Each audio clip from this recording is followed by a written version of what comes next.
Edward. This is a story about Edward the Blue Engine. As an older engine, he could be noisy and rather slow. The big engines called him names, but Edward soon had the chance to prove there was more to him than old iron. Edward was getting old. His parts were worn, and the big engines called him Old Iron because he clanked as he worked. One day he was taking some empty cattle trucks to the market. "Come on, come on, come on," puffed Edward as he clanked along the line. "Oh, oh, oh," screamed the rattling trucks. Some cows were grazing in a field by the line. When Edward clattered past, the noise and smoke upset them. They twitched their tails and ran. The cows charged across the field. They broke through the fence and crashed into the last few trucks. A coupling rod and half the trucks were left behind. Edward felt the trucks jerk suddenly, but he thought they were being naughty as usual. "Those troublesome trucks," he cried. "Why can't they come quietly?" Edward had reached the next station before he had realized what had happened. News of the accident spread quickly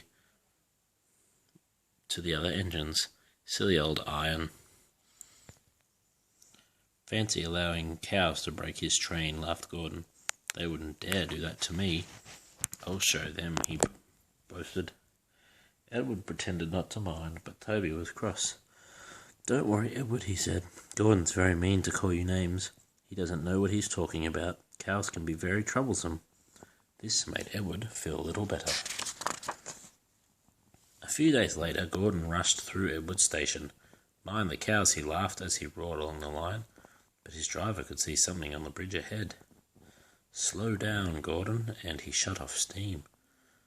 "Ha," said Gordon, "it's only a cow." "Shoo," he hissed, moving slowly onto the bridge. But the cow wouldn't shoo. She had lost her calf and felt lonely. Gordon stopped. "Be off," he hissed. But the cow kept walking towards him and mooed even louder. Gordon was scared and backed away slowly.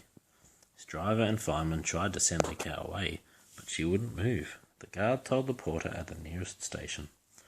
"That must be Bluebell," said the porter. "Her calf is here. We'll bring it to her now." "Moo!" bellowed Bluebell when she saw her calf, and she nuzzled her happily. Gordon was very quiet on his way back to the station. He hoped no one had heard about Bluebell, but the story soon spread. "Well, well, well," chuckled Edward. "A big engine like you afraid of a little cow?" "I wasn't afraid," huffed Gordon. "I didn't want the poor thing to hurt itself by running into me." "Yes, Gordon," said Edward solemnly, but he knew the real reason why Gordon had stopped. A few days later, Edward was late with the passengers for James's train. "It's old Iron again," grumbled James. "Edward always keeps us waiting." Percy and Thomas were annoyed. "Old Iron," they snorted. "Why, Edward, you could beat you in a race any day." "Really," huffed James, "I would like to see him do it." Edward heard James as he pulled into the station, but he just smiled. Later that week, James's driver felt unwell. His fireman was ringing for a relief driver when he heard the signalman shout. James was puffing away without a driver. His fireman ran after him, but James was going too fast. The signalman had to halt the other trains to make sure there wasn't an accident. "Two boys were standing on James's footplate," explained the signalman when James's fireman returned. "Edward is bringing the inspector. He needs a pole and a coil of wire rope." James's fireman was waiting with the pole and rope when Edward arrived. "Good man," said the inspector. "Jump in." "Don't worry, we'll catch him," puffed Edward. By now James was very frightened. He had realized he didn't have a driver. "I can't stop," he wailed. "Help! Help!" "We're coming," cried Edward, and he puffed with every ounce of steam he had until he was level with James's buffer beam. The inspector carefully climbed out of Edward's cab and stood on his front. He had made a noose out of the rope and tied it to the end of the pole. He was trying to slip it over James's buffer.